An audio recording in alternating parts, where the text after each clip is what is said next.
Less than 100 yards. That was the distance from the schoolhouse door to the nearest shelter. A 1-minute walk.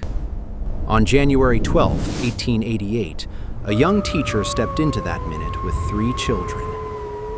The children never reached the house. She did, and the frostbite took parts of both her legs. By nightfall, versions of that story were emerging across 4 states. The final death toll would never be settled, but the early reports kept returning to the schools. The front had reached town after town through the afternoon, just as classes let out. America would remember it as the children's blizzard.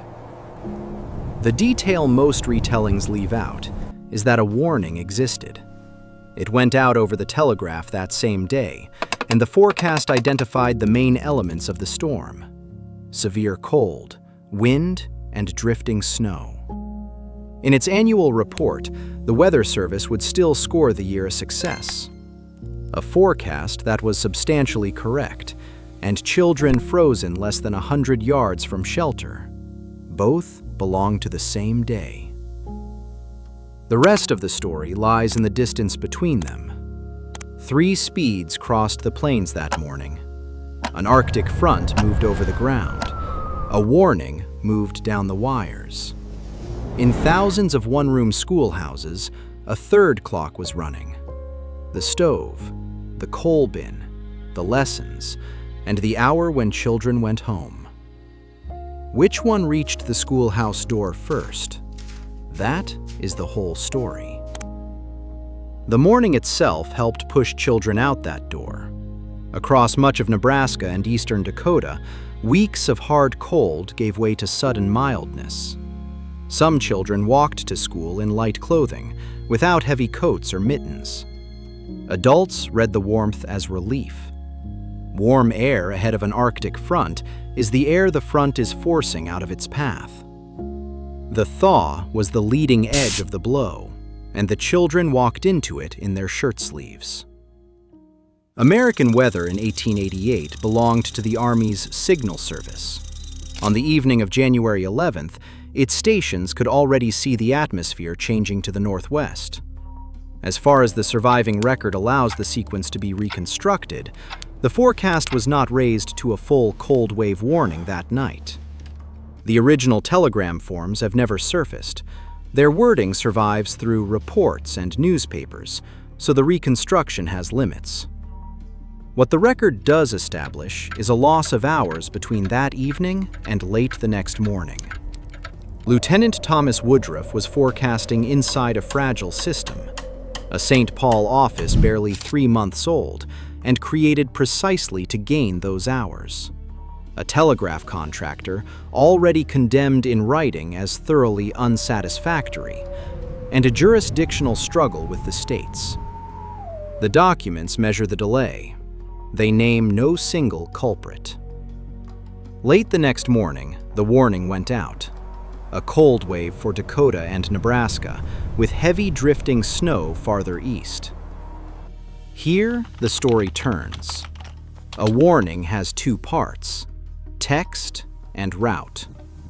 The message traveled down copper wire from one node to the next: telegraph office, rail depot, newsroom, then a post where someone hoisted a white flag marked with a black square. The Signal Service network reached roughly 1,100 towns. Beyond that network, the warning moved at human speed. The slowest stretch never appeared in the paperwork. The service recognized towns, depots, offices, and flagpoles. A one-room country school did not exist as an address. The Homestead Act had divided the plains into mile-square parcels, while farms and schools lay scattered across that grid, often miles from a depot. The final leg of any warning had to be carried by a person. The service lived at the dots on the map. The people lived in the spaces between them.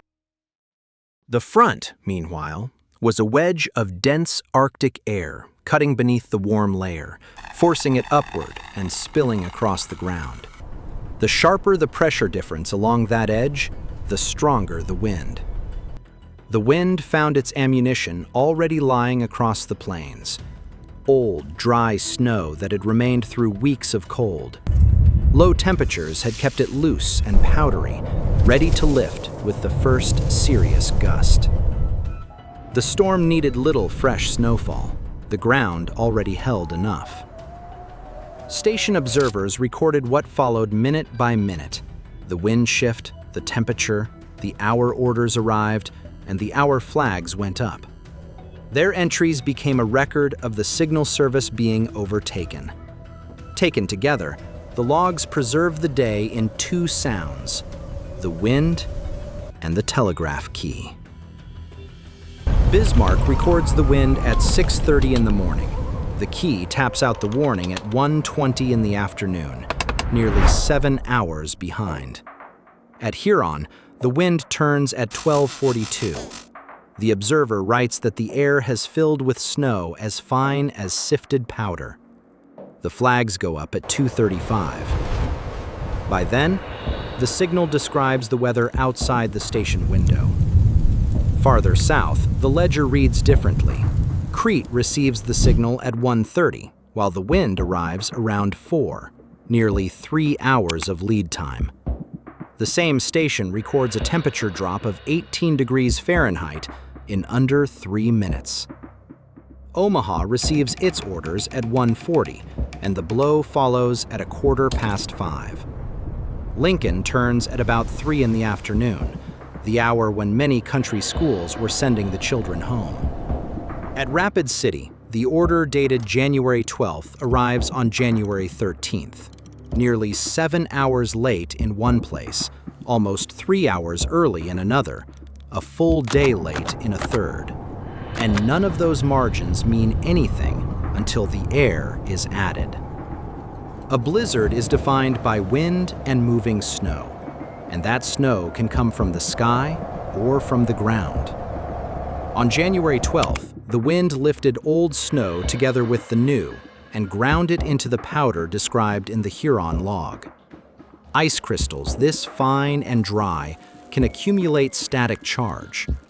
Later accounts of stovepipes throwing sparks sound extreme, yet the effect is physically plausible inside dense, wind-driven snow. A moving white wall formed near the ground. Visibility fell to a few steps. Footprints disappeared within seconds, and the wind smothered voices. Without a fixed point, a person could drift away from a straight route without realizing it, the path gradually bending into an arc. At the same time, the temperature collapsed, and the wind removed heat from exposed bodies far faster than still air. Direction failed before warmth. Once the front arrived at the hour the schools emptied and visibility collapsed, any warning still resting at a depot or flagpole had lost most of its practical value to an isolated school. Each school ran on its own clock.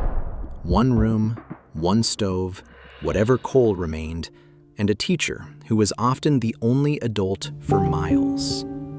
The decision appeared in no manual. Keep the children inside, or send them home while the road could still be seen. A schoolhouse was a small heat machine. The walls held the air. The stove turned coal into time. The door separated the classroom from the storm. The coal had been bought for an ordinary school day, not for sheltering a full class through the night. When the front arrived in mid-afternoon, a teacher looking into the remaining fuel faced two choices carrying lethal risk: stay in a building that was losing heat, or enter the whiteout while everyone still had strength. Plainview, Nebraska.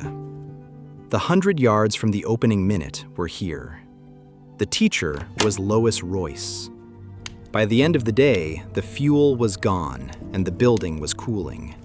She left with her 3 remaining students for a house less than 100 yards away. All 3 children died.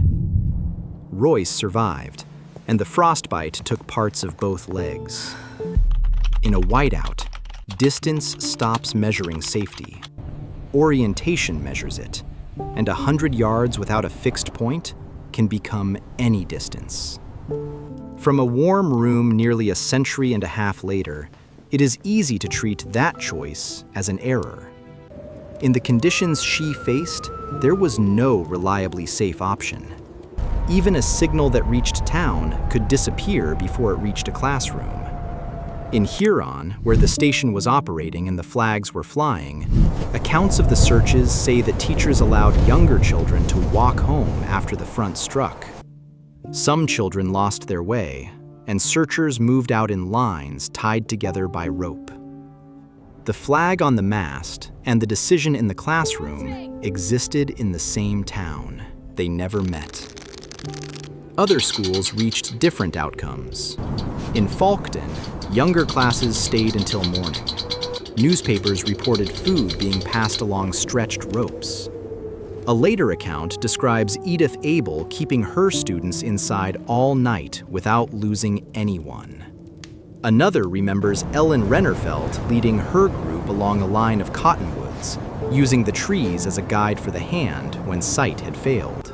Some children encountered the whiteout on the road between school and home, beyond any teacher's decision. 2 sisters from the Westphalen family died after losing direction. The sources disagree on their first names and ages, so those details remain unresolved. Near the Mennonite settlement at East Freeman, 5 boys wandered off course: Albrecht, Graber, and the Kaufman brothers. The storm erased the road's edges, and with them, the only guide home. Their bodies were found days later. Etta Shattuck stands apart. Later retellings often place her among the school rescues. The verifiable sequence is different. Caught in the open, she survived for about 3 days inside a haystack. The hay reduced her exposure to the wind and slowed the loss of heat. It could not stop it. She underwent amputations and died in early February. The surviving accounts reduce the practical problem to 3 conditions: stay inside, preserve heat, and maintain contact with something fixed if movement becomes unavoidable. Walls, stove, touch. By that hour, no telegram from St. Paul could reach any of them. The counting took weeks. The legend took days.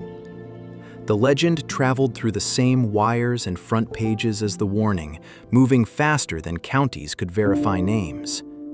At the center of that memory stands Minnie Freeman, a young teacher from Mira Valley. The load-bearing facts survived the disputed details. Her schoolhouse was damaged badly enough that remaining inside ceased to be safe. She led her pupils through the whiteout to a farmhouse, and every child survived. Early newspapers then added the details readers could picture: a roof torn completely away, a length of twine binding the children together, and a total of 13 saved. Sheet music appeared that same year, dedicating a song about the Great Blizzard to her. The versions soon diverged. One former pupil reportedly denied that any twine was used. Another account gave 16 children. The roof, described as torn away in the earliest version, became a damaged roof in later tellings. The dispute followed the machinery of the 19th century press. A story arrived over the wire at night, appeared in print the next morning, and was copied by the next newspaper before anyone could ride to Mira Valley and check it. The earliest version acquired details that could be visualized and repeated. The evidence supports the core. Freeman led the children out, and they survived. The twine, the exact number, and the condition of the roof remain competing versions. The twine offered a visible image of control, a thread holding people together after the public warning network had failed to reach them. That made it easy to repeat. The Omaha Daily Bee opened relief funds and printed stories of heroines. The press converted grief into symbols as quickly as the telegraph converted reports into headlines. Those symbols hardened within days, while the county lists continued to grow. The death count has 4 kinds of witness, and they do not agree. The weather map sees the pressure system. The station log holds the minutes. The newspaper captures the first names and the first mistakes. The cemetery keeps the individual where the printed total has already blurred.